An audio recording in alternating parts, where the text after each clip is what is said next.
Middle east में जारी जंग के बीच अमेरिकी मीडिया ने रूस पर बड़ा आरोप लगाया। अमेरिकी मीडिया ने दावा किया है कि रूस युद्ध में ईरान की मदद कर रहा है और खुफिया जानकारी दे रहा है।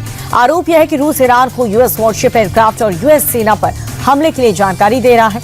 अमेरिकी मीडिया ने रूस के इस कदम को युद्ध को भड़काने वाला बताया। युद्ध के बीच ईरान को लेकर के अमेरिका ने बड़ा बयान दिया। यूएस हाउस के स्पीकर माइक जॉनसन ने कहा कि ईरान से युद्ध लड़ना हमारा मकसद नहीं है और न ही हम ईरान से युद्ध लड़ रहे हैं। जॉनसन ने आगे ये कहा कि राष्ट्रपति ट्रंप और रक्षा विभाग ने क्लियर कर दिया है कि ईरान के खिलाफ हमारा एक सीमित ऑपरेशन है और कुछ भी नहीं। ईरान के supreme leader Ayatollah Ali Khamenei के बंकर पर अटैक का नया वीडियो रिलीज हुआ। इजरायल ने यह वीडियो जारी करके कहा कि तेहरान के बीचों बीच इजरायल ने जबरदस्त स्ट्राइक की थी और खामेनी के अंडरग्राउंड बंकर को बुरी तरह से तबाह कर दिया था। इजरायल ने वीडियो जारी करते हुए यह भी बताया था कि 50 फाइटर जेट्स ने एक साथ बंकर पर अटैक किया था। इजरायल और अमेरिका आसमान से ईरान में भी भारी तबाही मचवा रहे हैं। इस बीच तेहरान पर एक बार फिर से इजरायली बमबारी हुई है, जहां पर जोमुरी एवेन्यू, जो एक बड़ी शॉपिंग स्ट्रीट है, जहां पर इजरायल ने हमला किया। हमलों के बाद सेंट्रल और ईस्टर्न तेहरान की सड़कें ज्यादातर खाली करा दी गई हैं और इस हमले के बाद आसमान में धुएं का गुबार दिखाई दे रहा है। इजरायल और ईरान जंग के बीच ब्रिटेन ने एक बड़ा फैसला किया। बहरीन पर ईरान के जारी ताबड़तोड़ हमले को देखते हुए ब्रिटेन ने फाइटर जेट की बहरीन रवाना कर दिया। ब्रिटेन ने रॉयल एयरफोर्स के फाइटर जेट को बहरीन भेजा। ब्रिटेन ने साफ कह दिया कि बहरीन हमारा सबसे करीबी सहयोगी है, जिसकी रक्षा के लिए हम प्रतिबद्ध हैं। मिडिल ईस्ट युद्ध में यूएई पर भी लगातार ईरानी हमले हो रहे हैं। ईरान ने यूएई पर आज 9 बैलिस्टिक मिसाइल्स और 112 ड्रोन के साथ हमले किए। यूएई एयर डिफेंस सिस्टम ने सभी मिसाइल्स को नष्ट कर दिया, जबकि 109 ड्रोन्स को भी रोका गया है। युद्ध की शुरुआत से अब तक यूएई पर कुल 205 बैलिस्टिक मिसाइल्स दागी गई हैं। यूएई सेना ने 190 मिसाइलों को नष्ट किया। 13 मिसाइलें समुद्र में और 2 देश के अंदर गिरी हैं। वहीं कुल 1184 ईरानी ड्रोन्स में 1110 को रोका गया है।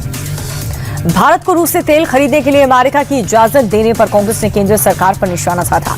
कांग्रेस ने यह कहा कि पीएम मोदी ने देश को अमेरिका के हाथों गिरवी रख दिया है। मोदी सरकार ने देश का ये हाल बना दिया कि अब अमेरिका तय करेगा कि भारत कहां से तेल खरीदेगा और कहां से नहीं। आज पूरा देश ये पूछ रहा है कि आखिर अमेरिका होता कौन है भारत को इजाजत देने वाला। हम किसी देश के गुलाम नहीं, आजाद राष्ट्र हैं।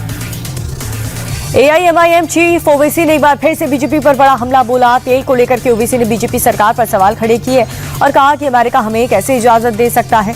ओवैसी ने कहा कि हम आजाद हैं, हम जिससे चाहे तेल खरीद सकते हैं, लेकिन अमेरिका के बयान के बाद भी बीजेपी इस पर खामोश क्यों है?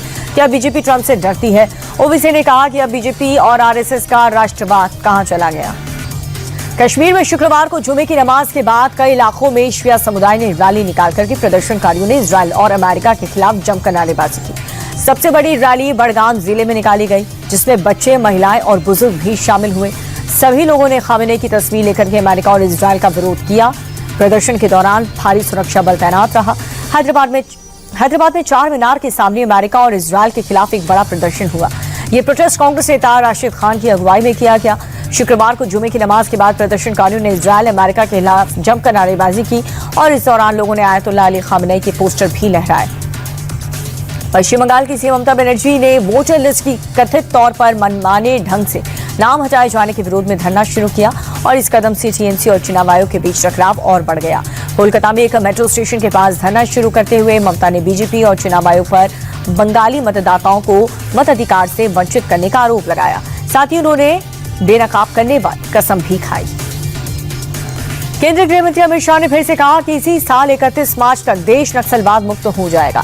ओडिशा के कटक में आयोजित सीआईएसएफ के 57वें स्थापना दिवस समारोह को संबोधित करते हुए अमित शाह ने यह कहा कि सुरक्षा बल उन नक्सली समूह में पूरी तरह से परास्त हो जाएंगे जिन्होंने कभी तिरुपति से पशुपतिनाथ तक फैले तथा कथित रेड कॉरिडोर पर कब्जा जमाने की कोशिश की थी। अमित शाह ने कहा कि नक्सलियों के पास हथियार डालने के अलावा अब कोई ऑप्शन नहीं है। पीएम मोदी ने वीडियो कॉन्फ्रेंसिंग के जरिए एग्रीकल्चर और रूरल ट्रांसफॉर्मेशन थीम पर पोस्ट बजट वेबिनार को संबोधित किया। पीएम ने पीएम किसान सम्मान निधि को किसानों के लिए बहुत उपयोगी बताया।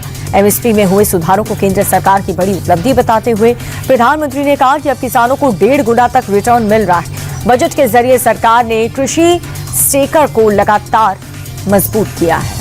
सेक्टर को राहुल गांधी ने एक बार फिर से यूएस ट्रेड डील को लेकर के बीजेपी पर हमला बोला। केरल में मैरियन कॉलेज के छात्रों से बात करते हुए ये कहा कि प्रधानमंत्री ने अभी जो डील की है उसने हमारा पूरा डेटा यूनाइटेड स्टेट्स को सौंप दिया गया है। इसके साथ ही राहुल ने एआई को लेकर के ये कहा कि भारत एआई में सफल नहीं है। साथ ही राहुल गांधी ने मिडिल ईस्ट में जंग को लेकर के कहा कि युद्ध का असर सीधे भारत पर पड़ रहा है। तेल की कीमतें बढ़ने वाली हैं, इकोनॉमी भी स्लो हो जाएगी। महाराष्ट्र के सीएम देवेंद्र फडणवीस ने बजट पेश करते हुए किसानों के लिए एक बड़ा ऐलान किया। सीएम फडणवीस ने अहिल्याबाई होलकर शेतकरी कर्ज माफी योजना शुरू करने की घोषणा की। सीएम ने ऐलान ये किया कि योजना के तहत किसानों को 2 लाख रुपए तक कर्ज माफ किया जाएगा। साथ ही जो किसान अपना कर्ज नियमित रूप से चुकाते हैं उन्हें 50,000 रुपए की प्रोत्साहन राशि भी दी जाएगी। यूपीएससी ने सिविल सर्विस परीक्षा 2025 का फाइनल रिजल्ट जारी कर दिया है। राजस्थान के कोटा के अनुज अग्निहोत्री ने ऑल इंडिया टॉप किया है। टॉप 10 में 3 लड़कियां शामिल हैं। 958 कैंडिडेट्स अलग अलग सर्विसेज के लिए क्वालिफाई हुए। 958 उम्मीदवारों में 317 general category, 104 EWS, 306 OBC, 158 SC और 73 एसटी वर्ग के हैं।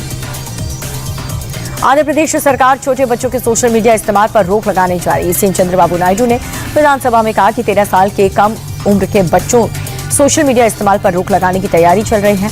उन्हें बताया कि प्रस्ताव आईटी मंत्री नारा लोकेश ने दिया है। अगले 10 दिनों के भीतर ठोस कदम उठाए जा सकते हैं। सीएम ने कहा कि सरकार की प्राथमिकता बच्चों को सोशल मीडिया के दुष्प्रभाव से बचाना है। कारोबारी सप्ताह के आखिरी दिन शेयर बाजार लाल निशान पर बंद हुआ। सेंसेक्स 1097 अंक की गिरावट के साथ 58,918 अंक पर बंद हुआ। निफ्टी भी 315 अंक लुढ़क करके 24,450 के स्तर पर बंद हुआ। बैंक, रियल्टी और ऑटो शेयर्स में तेजी दर्ज की गई। सेंसेक्स के 30 में से 6 शेयर्स में तेजी दर्ज की गई है और वहीं निफ्टी 50 के 10 शेयर में बढ़त रही। अमेरिकी डॉलर के मुकाबले रुपए में भी गिरावट दर्ज की गई है। डॉलर के मुकाबले रुपया 10 पैसे कमजोर हुआ, जिसके बाद एक अमेरिकी डॉलर की कीमत 91 रुपए 74 पैसे पर आ गई है। शेयर मार्केट में गिरावट के चलते ज्यादातर शेयरों को नुकसान का सामना करना पड़ रहा है। वहीं कुछ शेयर्स को फायदा भी हुआ है। बीएल, रिलायंस और ओएनजीसी निफ्टी के टॉप गेनर्स रहे। वहीं आईसीआईसीआई बैंक, इटर्नल और श्रीराम फाइनेंस निफ्टी के टॉप लूजर्स रहे। मिडिल ईस्ट में तनाव के चलते सोने चांदी के दाम में तेजी रही है। 24 कैरेट सोने का दाम 1,243 रुपए की तेजी दर्ज की गई, जिसके बाद 10 ग्राम सोने का भाव 1,60,990 रुपए पर पहुंच गया। वहीं दूसरी ओर चांदी के दाम में 3,803 रुपए की बढ़ोतरी रही, जिसके बाद 1 किलो चांदी का भाव 2,65,817 रुपए हो चुका है। बीते महीने फरवरी में वाहनों की बम्पर बिक्री हुई। कार, दोपहिया समेत सभी तरह के वाहनों की ताबड़तोड़ बिक्री हुई। ऑटो डिलीवर्स के संगठन फाटा के मुताबिक फरवरी में गाड़ियों की कुल रिटेल बिक्री 25.6% बढ़कर के रिकॉर्ड 24 लाख हो गई। पिछले साल फरवरी में 19,17,000 गाड़ियां बिकी थी। कारों की रिटेल बिक्री दोपहिया से भी ज्यादा 26% बढ़ी है। गांव कस्बों कारों की रिटेल बिक्री 34.2% और शहरी बाजार में 21% बढ़ी है।